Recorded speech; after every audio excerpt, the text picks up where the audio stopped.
The Mot relay is typical of the improved type of distance relay. Instead of the beam, this uses a cylinder moving within a magnetic field similar to the directional overcurrent element.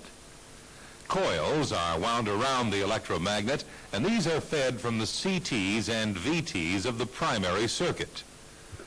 The circuitry is designed to give the relay specific characteristics, as shown by this circle diagram.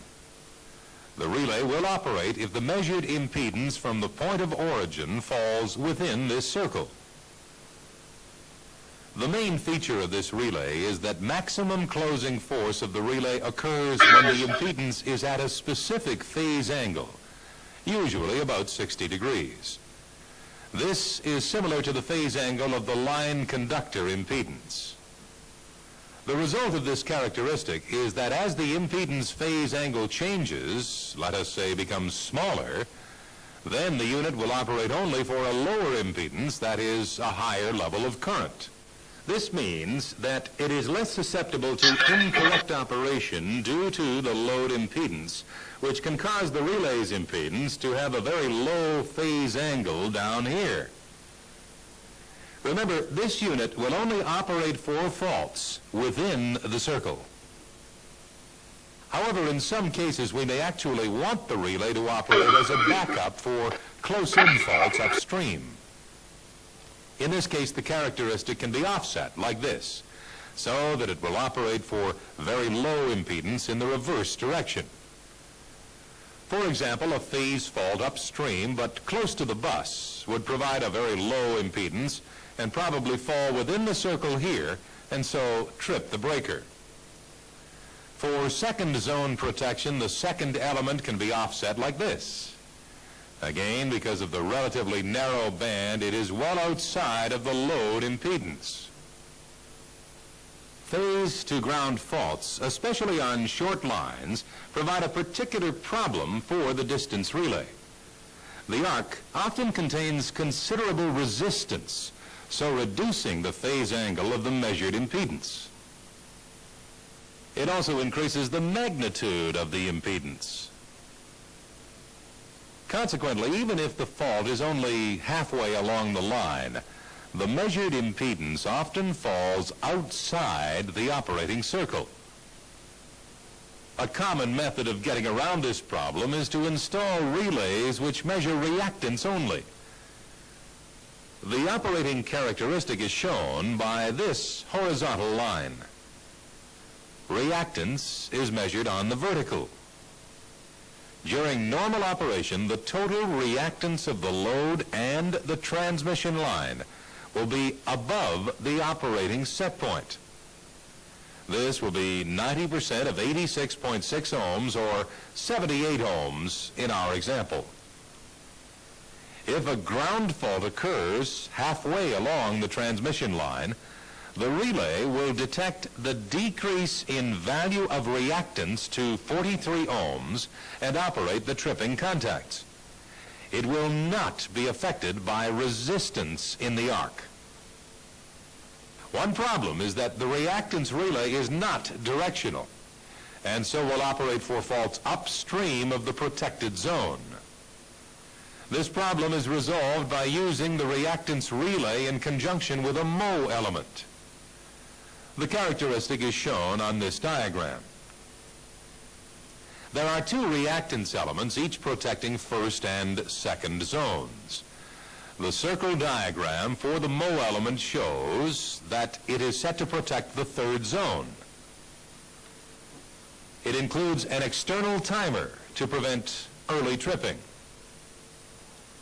But additionally, the Mot element also contains a permissive contact in the operating circuit of the reactance relays.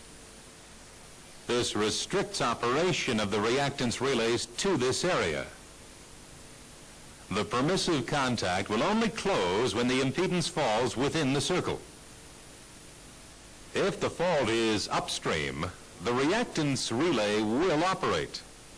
But its tripping circuit will be incomplete because the Mot relay will not have operated and the permissive contacts remain open.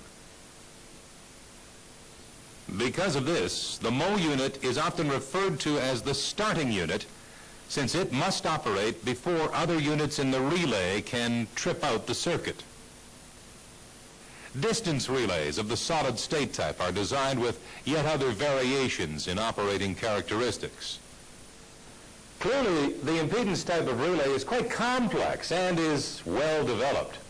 It has many desirable characteristics for application on the transmission system, as we shall see in future videotapes. Now, the types that we have been discussing are the most common. If you want further details, you can always refer to our video program on test and calibration of specific relays. An important feature of the distance relay is the provision of zone protection, generally 3 zones. This allows us to provide backup. Generally speaking, the first element protects the primary zone, as shown here, by opening the first breaker, breaker A.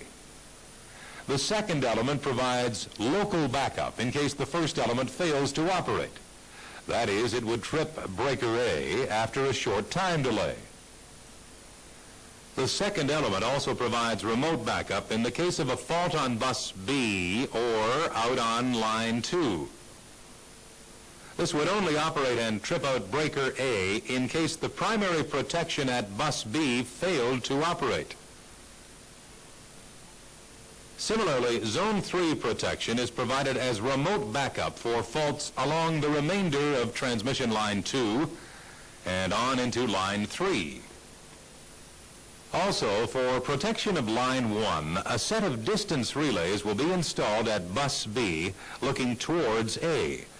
The first zone elements overlap, and a fault occurring within this zone would cause the instantaneous operation of both relays and the opening of both breakers. Now, for a fault in the last 10% of line 1, breaker B trips instantaneously, but we would have to wait for zone 2 clearing at A. Remember, remote backup will isolate a greater part of the system and perhaps cause outage to a greater number of customers. Also, there may be more damage and system shock. In this context, intertripping using various communication channels could be used. We'll discuss this in future tapes. Nowadays, more emphasis is being placed on local backup. Several types of protection are provided for each zone, and frequently a duplicate, so-called redundant installation of identical relays is provided. This would be fed by separate CTs and a separate source of DC tripping current. This in turn will be fed to separate tripping coils within the breakers. Usually in a fault condition, both of these protection circuits will operate in parallel at the same time. We will be looking in more detail at backup and the application and operation of distance relays in future tapes. In this videotape, we've tried to survey the main features of the most common types of protection relay. Of course, there are other types of relays, such as frequency relays, negative phase sequence relays, as well as many others which we have yet to discuss. But don't worry, we'll get to these in due course. Now that we have a good understanding of how relays work, we'll be looking at some of the basic technology of protection in the next tape, before moving on to study specific applications. For now, please switch off the videotape and very thoroughly go through this material in your workbook.